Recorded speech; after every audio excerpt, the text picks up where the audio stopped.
Hello and welcome to the Best Practices for Sustainable Recreation Management in the Verde Valley webinar. I'm really excited that all of you are able to join us this morning. My name is Faye Augustin, and for those of you that I haven't met before, I'm the Associate Director of Riverside Land Protection with American Rivers.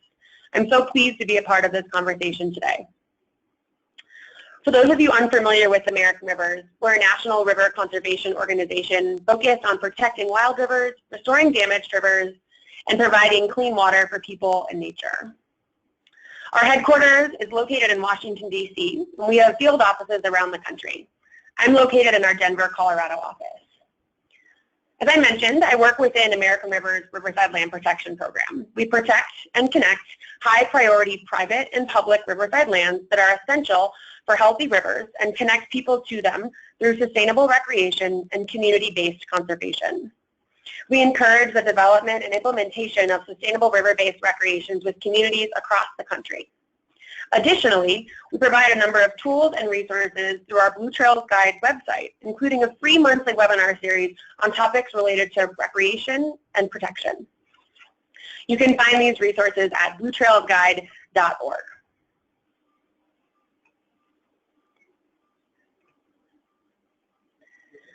A few quick housekeeping items before we dive into the meat of the presentation. If you lose your connection to the webinar, please log back in using your unique web link and passcode that was provided to you that was in the email from GoToWebinar. Additionally, this webinar is being recorded and will be available after the webinar. I'll share the link via email tomorrow. I encourage you to share this recorded webinar with any colleagues in the Verde Valley or elsewhere who would find this information helpful. One other note, this is run via internet connection, so please be mindful that there might be a couple of second delay between the slides moving forward on your screen, so we appreciate your patience.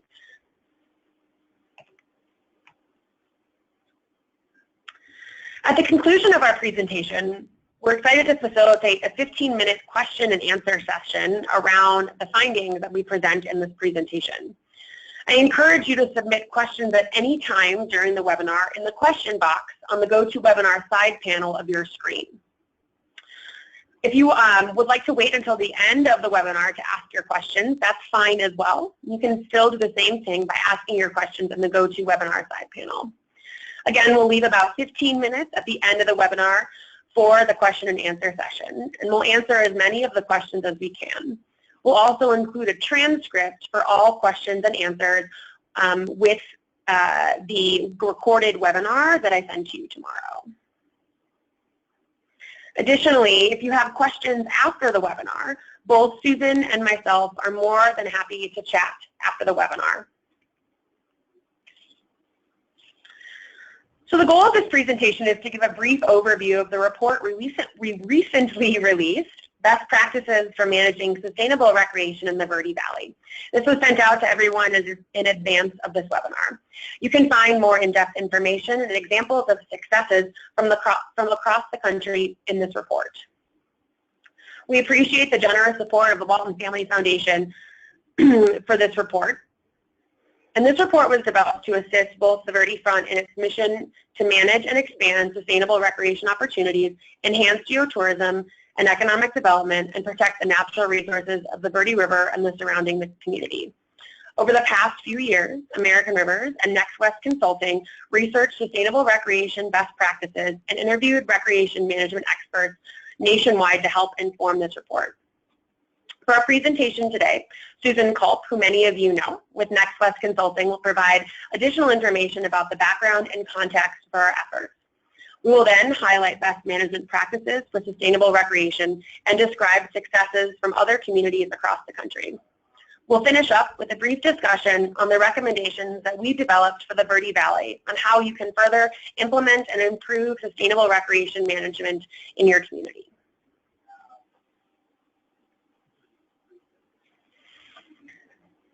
In 2013, American Rivers identified the Colorado River Basin as a priority area for our work. Since then, American Rivers has been engaged in a number of different efforts across the basin, including the development of drought contingency plans and managing water use in central Arizona. We also protect in-stream flows in Colorado, advocate for better demand management practices across the Upper Basin, and protect wild rivers, the Wild and Scenic Rivers Act. We've also prioritized our work on sustainable recreation management along a number of Verde regions across the basin, including the Verde River. And I'm excited now to hand the microphone over to Susan Culp, my colleague, to talk a little bit more about the background and research and the development of this report and the work that we've done to identify sustainable recreation best practices in this report. Thanks so much, Faye, and welcome everyone again who's joining us this morning for the webinar. So I'm going to provide just a brief overview of the context about some of the recreation management projects and planning efforts that have taken place in the Verde River watershed since I've been involved and working with American Rivers. And some of this is largely for the benefit of those of you who may be tuning in from other regions outside of the Verde Valley and Arizona. And for those of you who are tuning in locally, it'll be a little bit old hat, but bear with me. So Verde Valley communities have been working to develop recreation plans that sustainably manage natural resources as well as contribute to economic development for local communities. In recent years, the town of Clarkdale, city of Cottonwood, and the town of Camp Verde have all developed comprehensive river recreation master plans outlining priorities for recreational development. While these plans have been developed through stakeholder processes and community engagement within those specific communities, these efforts have taken place within a broader regional conversation through a collaborative initiative called the Verde Front. And this collaborative began in about 2008, kicked off through a region-wide landscape-scale sustainable recreation planning effort that was led by Prescott National Forest.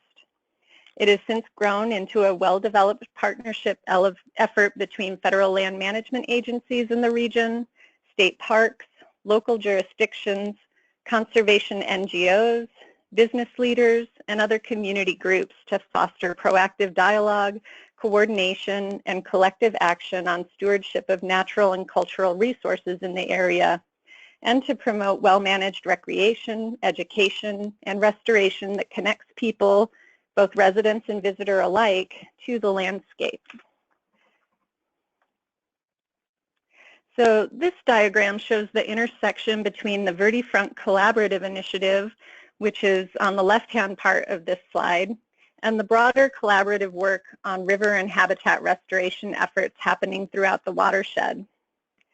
The Verde Front is structured with a leadership council that's comprised of the mayors and key staff of the region's communities, as well as senior staff from public land management agencies, business, and civic leaders. A coordinating team is responsible for much of the organizing efforts behind the initiative, and several working groups that focus on specific recreation challenges and opportunities, from river recreation to trails, to site-specific working groups such as the one focused on Fossil Creek, which is a major tributary to the Verde River and a designated wild and scenic river in its own right. In my work with American Rivers, we've been providing support to assist the Verde Front's efforts. And in working with the communities, land managers, and other stakeholders that are a part of this collaborative, one of the things that was identified as a need was to have more information and best practices about recreation capacity management and other strategies to ensure sustainable management of important cultural, recreational, and ecologically sensitive resources while meeting the needs for recreational users for access, the needs of local residents for quality of life, and the needs of communities for economic development opportunities.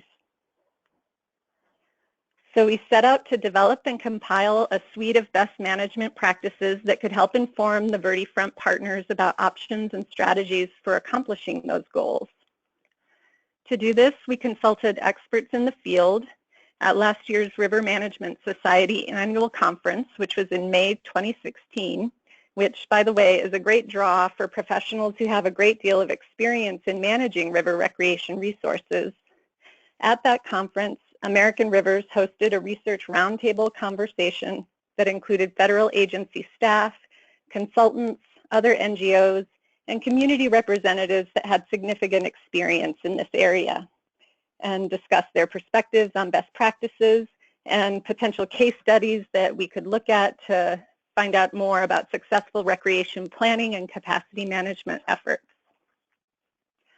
We continued to engage with those experts to follow up in conversations and also invited them to participate in the peer review of our research findings. We also continued discussions with Verde Front members and other recreational stakeholders within the Verde River watershed as well. We'd like to extend our sincere thanks and gratitude to all of those who contributed to the development of the Sustainable River Recreation Management Report that's been completed and that's been shared with you. And if you haven't received a copy of it yet, you can make a note of that in the question box of the webinar and include your email address, and Faye will make sure you get a copy of the report, or feel free to contact either of us after the webinar is over. So I'm going to go ahead and turn it over again to Faye, who's going to talk a little bit more about the research findings that are summarized in the report. Excellent. Thank you so much, Susan, for that really helpful overview of both the activities that have been occurring in the Verde Valley over the last few years and then the work that we've done over the last year to gain some insight into sustainable recreation best practices. So before we start in on kind of what these different aspects of best management practices are, I wanted to discuss two important aspects of framing the approach to sustainable recreation management. There's a number of things to consider prior to just diving in and implementing practices on the ground. The first one to consider is considering recreation capacity. Recreation capacity is the maximum amount of use or impacts that can be accommodated by an area without unacceptable change to the resource and to user experience. So the capacity for different recreational sites can vary from one to the other, depending on the number of people, the amount of use that you experience, the type of use that you experience, and the habitat that is at each site as well.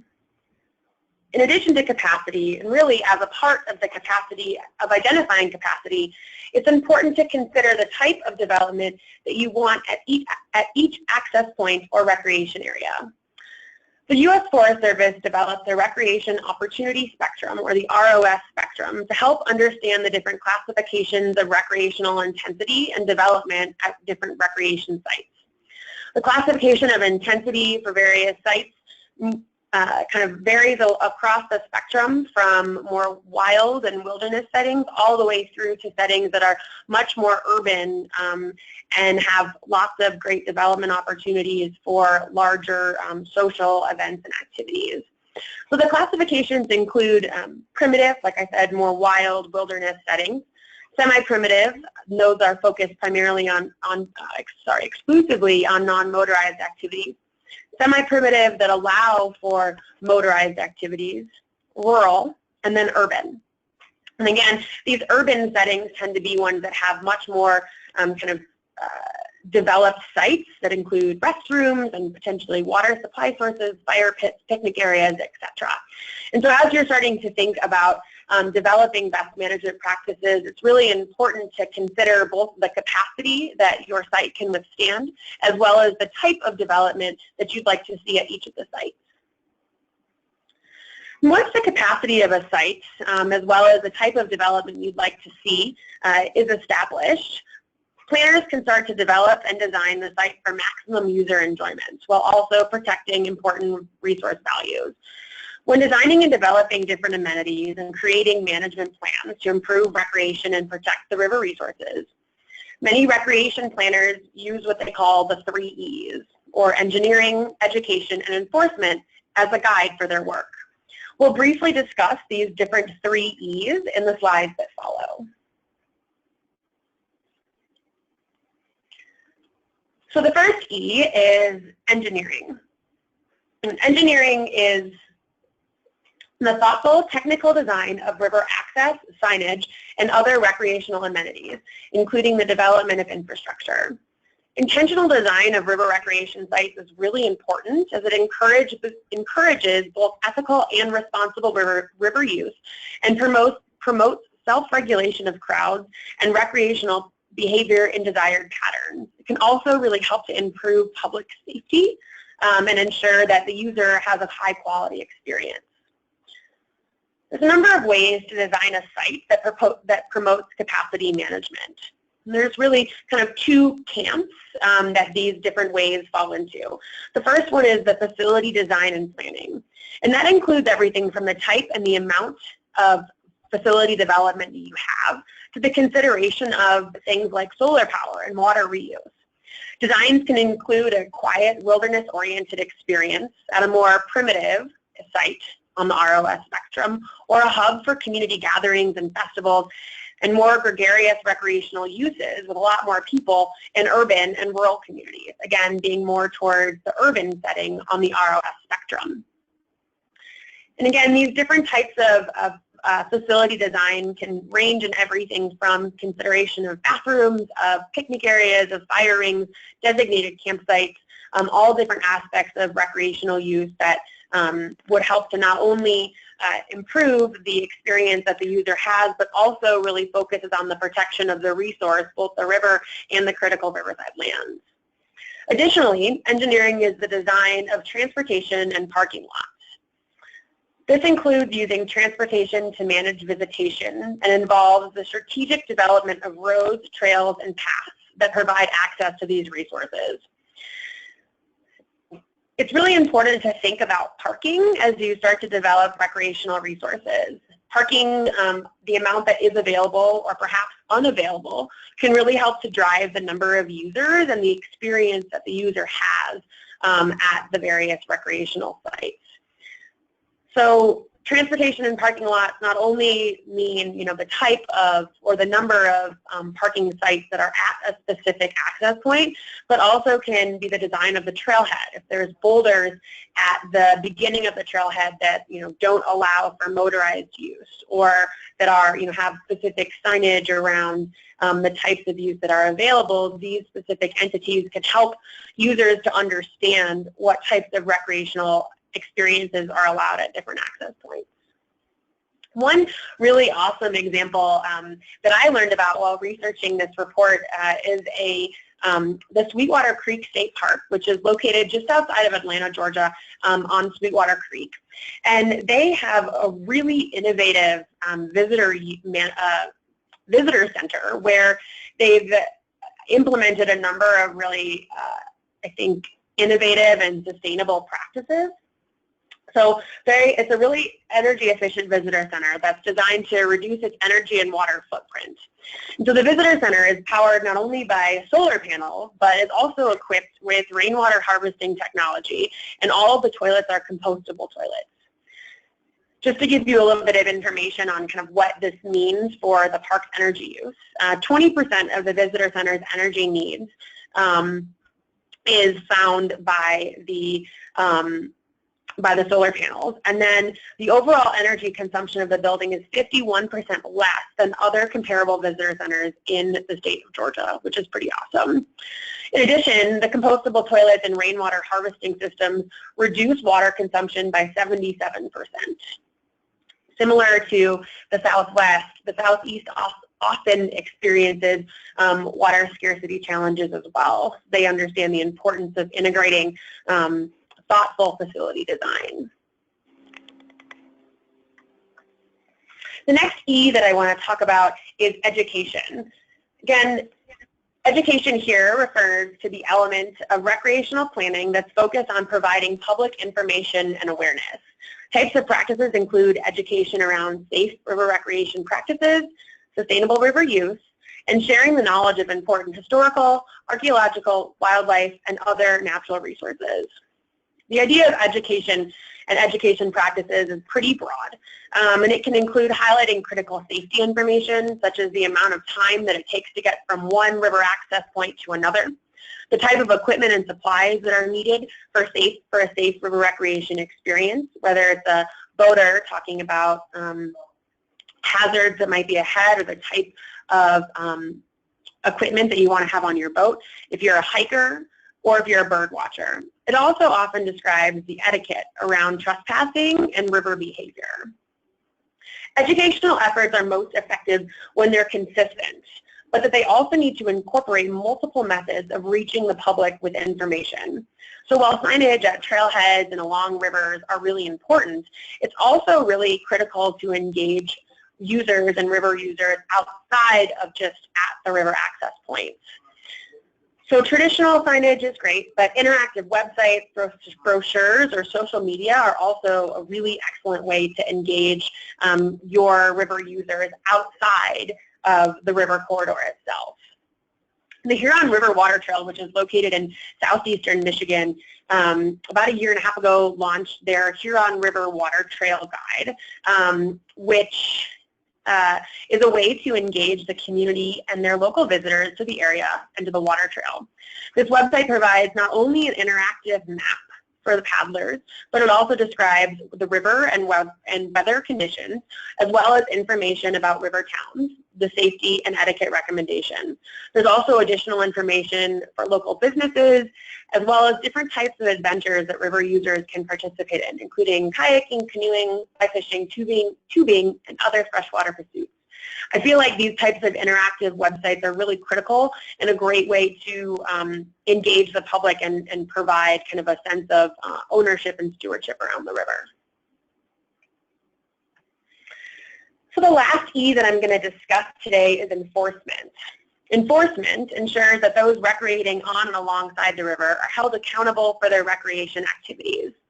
It also helps to manage trespassing and disturbances to private property, prevention of the dumping of litter and trash, and it monitors other law enforcement challenges. Additionally, enforcement can help to limit capacity at various access points, and it can restrict illegal, inadvisable, or unsafe behaviors. I think one of the critical things to remember as you start to think about enforcement is the need for partnerships and coordination between law enforcement personnel, park rangers, and emergency management representatives. So whether that be the fire service or health and safety personnel. Effective collaboration and coordination can establish a common understanding of recreational goals and appropriate activities. It also helps to improve communication amongst these groups and identify problematic issues. It's really important to engage the emergency management team early and often, as it helps to identify which entities are responsible for various aspects of public health and safety along the different reaches of river. Enforcement is often handled in a couple of different ways on the river. The first way is through the more kind of traditional enforcement with police officers and other law enforcement entities. So that might be a park ranger or river ranger or police officers who can help to give citations to reduce illegal or unwanted activities. The second opportunity is a volunteer-driven process, which regulates safety and enforcement of rules to better steward the shared public resource. So these volunteer programs don't often intervene or don't ever intervene actually in incidences or write citations, but they do report suspicious or criminal activities to local law enforcement agencies for proper investigation. In Minneapolis, Minnesota, there's a program called Trail Watch, and it's for their bike path system in and around the greater Twin Cities area. And they have a really successful volunteer program that's been able to assist the local law enforcement agencies in identifying areas where crime or illegal activities are heightened, as well as letting officers know where there are other challenges. So the last, and in my opinion, one of the most important things to consider when you're talking about best practices for sustainable recreation management is the idea of monitoring. Monitoring efforts measure how sustainable recreation management plans are being implemented and whether goals are achieved. Monitoring involves observing or measuring selected features to assess whether management actions, decisions, and practices are having the desired impact on ecosystem health. It allows managers to gauge how the ecosystem is supporting human use and tracks whether the management and conservation goals of the actual plan are being achieved. It's really essential to the protection of our natural resources, right? So in order to understand whether or not the different practices that you've implemented to help protect the riverside land or help ensure water quality metrics. It's really important that you go back and monitor and check the data from the initial beginning of the process through to the different times when you monitor after that, whether it's every month, every 6 months, every year. It's also a really great way to engage your local community members. So there's a number of different programs and opportunities where you can utilize citizen science and volunteer efforts for a way to people to help monitor your local river and river trail, but also allow them to learn about resource processes and wildlife. Obviously, I think that monitoring is a really critical part of the management prescription evaluation process. When evaluating the data for management plans, it's really important for managers to compare the individual monitoring results, what you see at this moment, against the identified benchmarks and outcomes for the goals that you've set in the management plan for each of the individual management practices. So that's just, again, a very brief overview of the kind of ways to think about framing recreation management, as well as some best practices to consider as you start to move forward in your recreational development. There's a lot more information in the report that was sent out to everyone before the webinar, and also additional resources and examples for you to consider as well. So I'd like to pass it back over to Susan to chat a little bit more about the recommendations that we determined for implementation of best practices in the Verde Valley.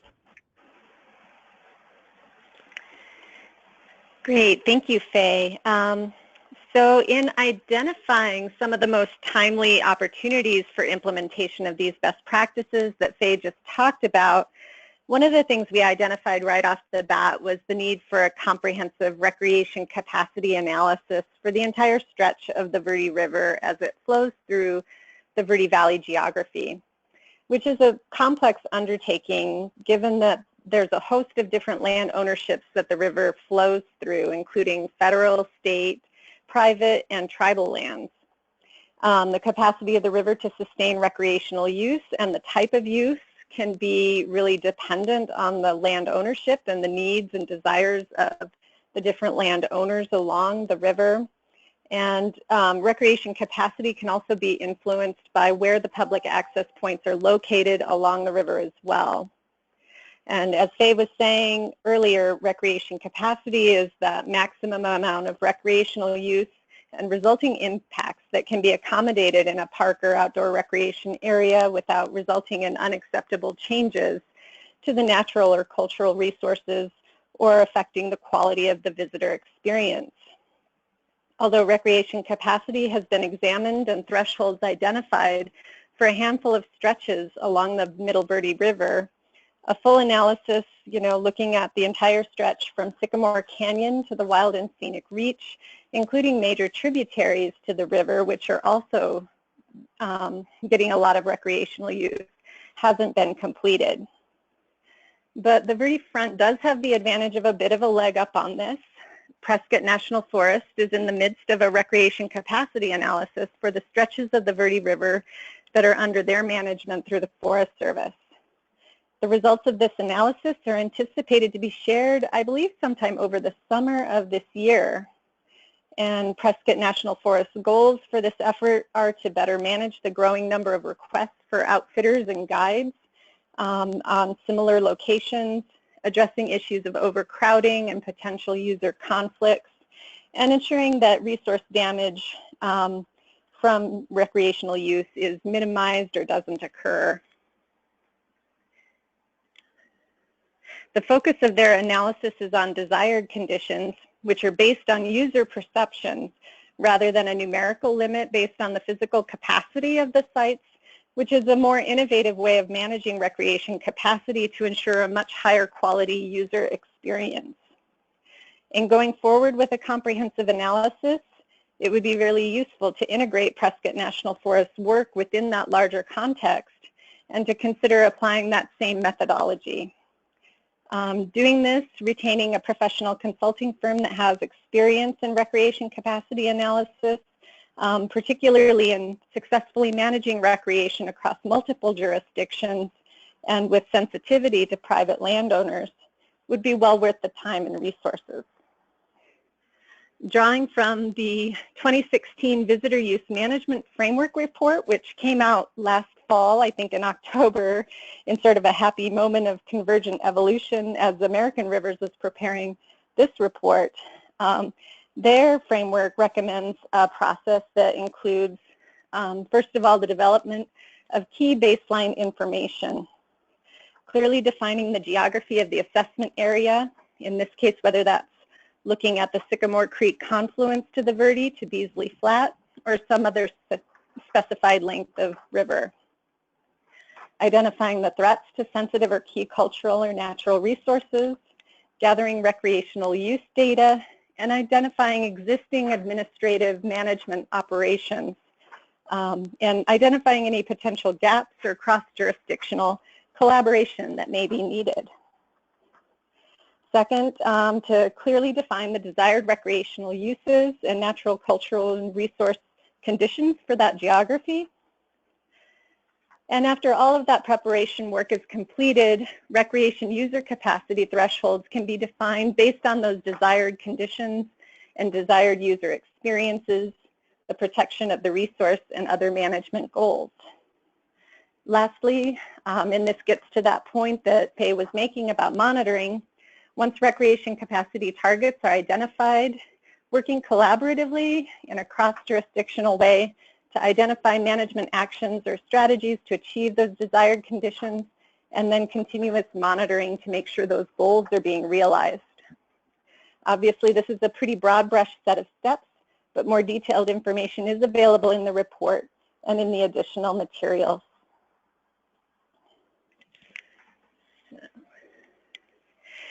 Our next recommendation focused on the opportunity presented by watchable wildlife viewing as a low-impact recreational use that can balance the local community's desires for maintaining peace and quiet, protection of wildlife, and sensitive recreational development.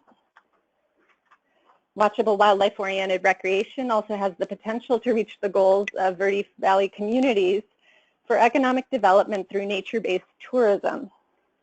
Some of these numbers are a bit old, but I think they're still illustrative. In 2011, the Tucson Audubon Society conducted a county-level analysis of the economic impact of watchable wildlife. In Yavapai County in Arizona, where the Verde River flows, the economic contribution of watchable wildlife-related activities was over $40 million in retail sales, and it supported over $22 million in salary and wages, and about 600 jobs in the local economy. The riparian corridor of the Verde River and its tributaries is host to significant wildlife resources, including a wide diversity of resident and migratory birds, deer, elk, javelina, coyote, bobcats, and many other wildlife species. Some of these species are endangered and provide wildlife viewers with an exciting chance to see rare wildlife that can't be seen anywhere else. Speaking to the impact on the economy, the Verde Valley Birding and Nature Festival, for example, which has been 17 years in the running, brings hundreds of people to the region from all over the nation and even internationally for a 4-day series of tours and excursions to see the tremendous diversity of bird species found in the area. While here, obviously, they stay at local hotels, eat at local restaurants, buy souvenirs, and many other activities that contribute to the local economy. Looking at Camp Verde's River Recreation Master Plan, they identified improving watchable wildlife opportunities as a high priority for residents, and Homestead Park was identified as a suitable place to promote wildlife viewing.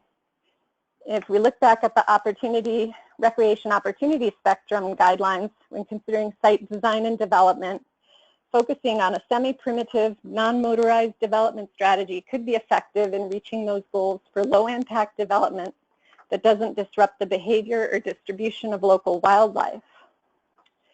You know, in looking at the site, developing trails to follow existing commonly used routes and social trails that already exist, putting viewing decks in areas that overlook open space and are unlikely to experience seasonal flooding, provides gathering places to observe wildlife, primarily near foraging areas.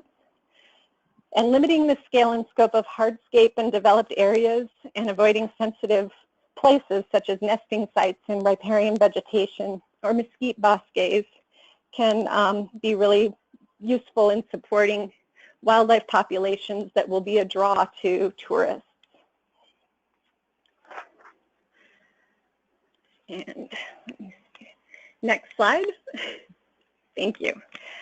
Another potential need that was identified in community conversations and which builds upon discussions within the Verde Front working groups as well, focused on coordinated permitting systems. Permitting for outdoor commercial outfitters like kayak and tube rental and tour agencies who are interested in the benefits that a streamlined and consistent permitting system would provide could enable them to operate more easily along a variety of stretches of the Verde River that fall into different jurisdictions or are managed by different agencies. Commercial outfitters in the area have expressed interest in addressing the challenge they have in navigating a patchwork system of different rules, permitting requirements, and regulations for different stretches of the river. So coordinated permitting across the Middle Verde River could help reduce confusion about where and how people can access the river and other natural areas and help facilitate the economic development that comes with having commercial outfitters in the region.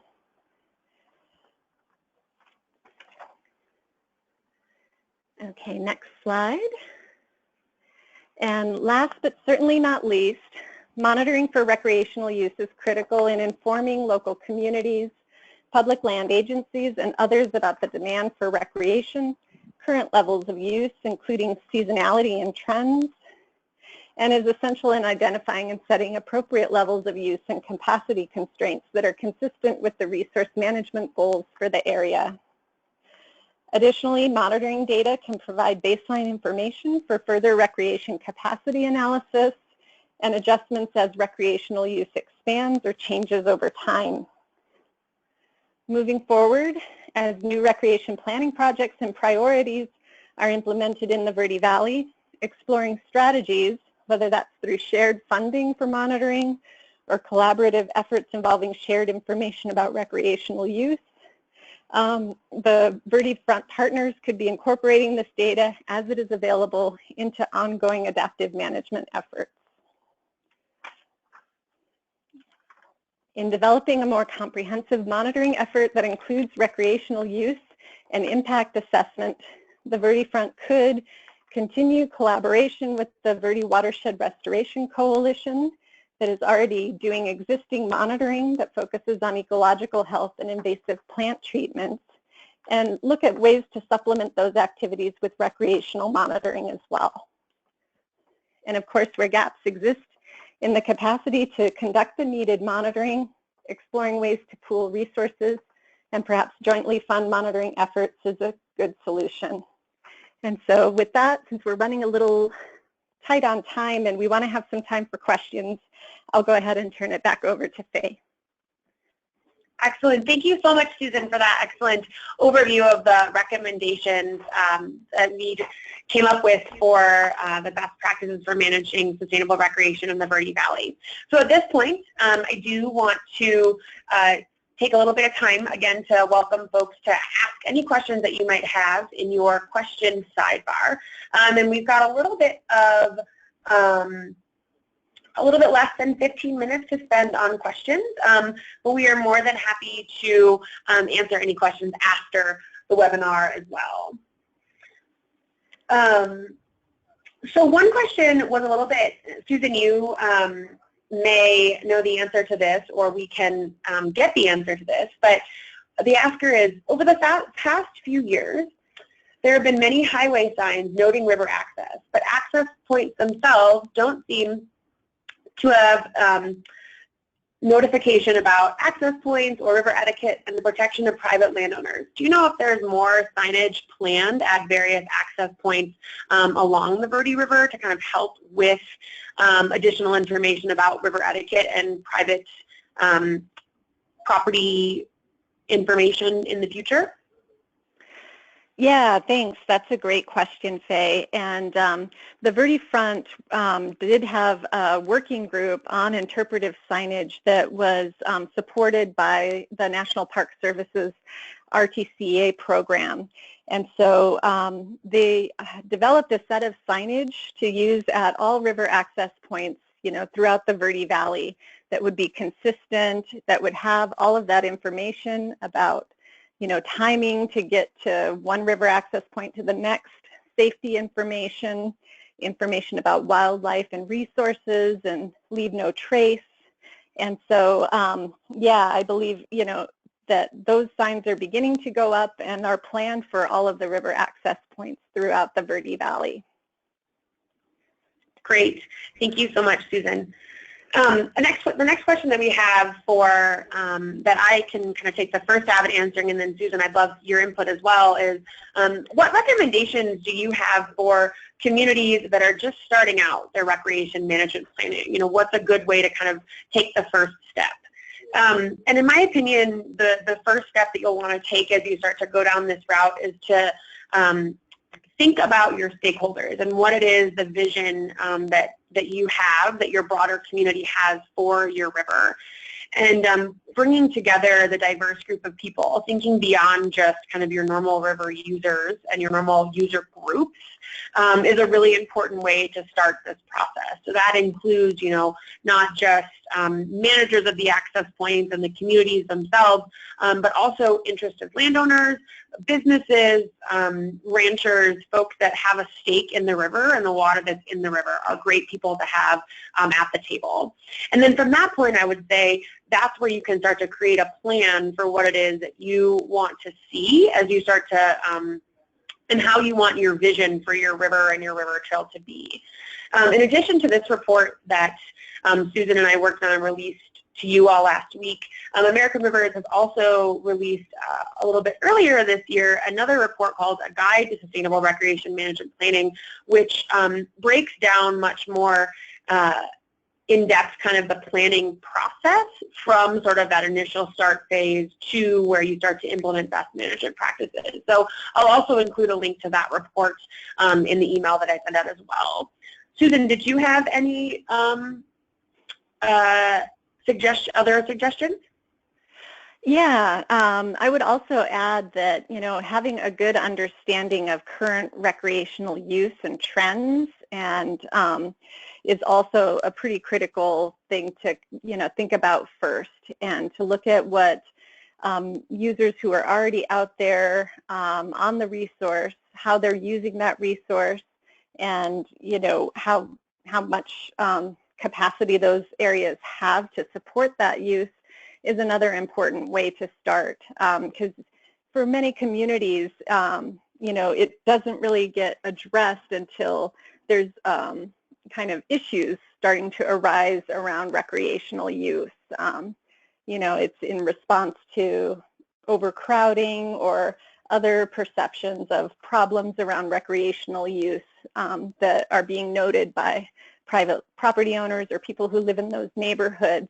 And then you're working to kind of get a handle on existing occurrences. And so I think having good data about what's happening in those areas to inform your planning and your strategy is important as well. Great, thanks, Susan. Another question that I think you are probably a little bit more the better person to answer this question is of the 4 different recommendations that you discussed today, Susan, which do you believe the Verde Valley and the Verde Front should kind of focus their efforts on first, or where do you feel like kind of would have the biggest impact not only on recreation but also on the protection of the Verde River? And I think that would, come in with monitoring as well, because I think in order to get at appropriate capacity levels, monitoring is part of that preparatory work that's really essential to informing what your recreation capacity levels are going to be. And so having a good monitoring plan in place and having the resources and capacity and the staffing collectively throughout the region to implement that, provides, data that is going to be useful in in looking at your capacity, in thinking about your coordinated permitting for commercial outfitters and how they are managed, and all of the other stuff that you're going to do on the river builds from that information. So that's really kind of the linchpin in my mind. So excellent. Thank you, Susan. So we probably have time for one more question. If you have, again, like I mentioned earlier, if you have additional questions that you either come up with after the webinar or that we didn't discuss in the webinar question and answer session, please feel free to follow up with us offline via email. Our information is on there, or also via phone is great as well. So the last question is, can you share examples of how conflicts with private property owners and river recreators have been handled elsewhere?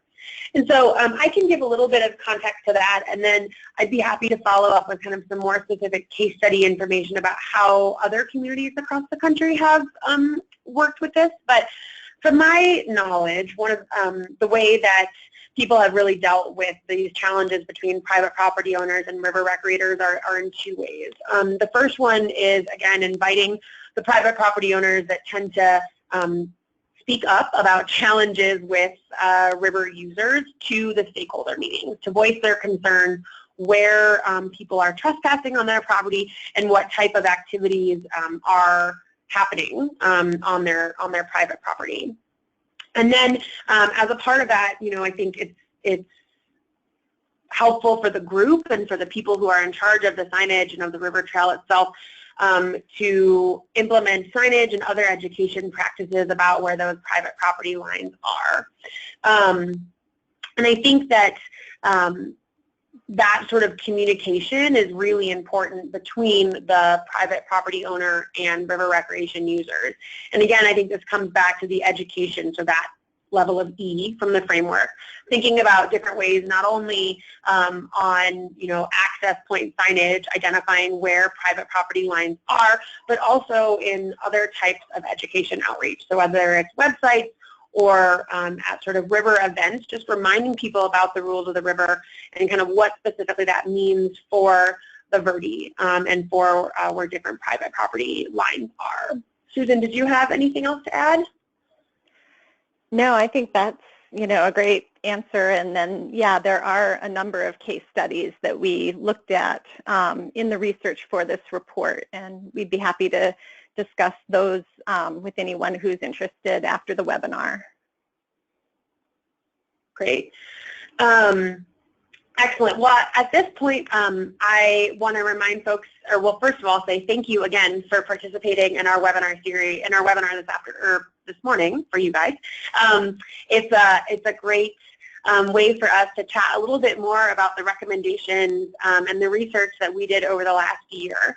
And I would really love to thank Susan for her dedication to the work that we've been able to accomplish over the last year, not only on this report, but also in just all the work that she's done with each and every one of you in the Verde Valley. So I know I really appreciate her work and effort. And I also appreciate the amazing work that's being done in the Verde Valley, and I was really excited to contribute some additional ideas and recommendations for how we can continue to improve the already great work that's happening throughout the valley. So as a reminder, the report does have a number of other resources and recommendations within it as well in the appendix. So we include a number of recreation management plans, as well as opportunities for different sources of funding, and as well which includes creative funding sources, as well as a number of other examples that I think would be helpful for all of you in the Verde Valley. So thank you again for taking the time to participate in our webinar series this morning, and I look forward to talking with you all soon. Have a great rest of your day.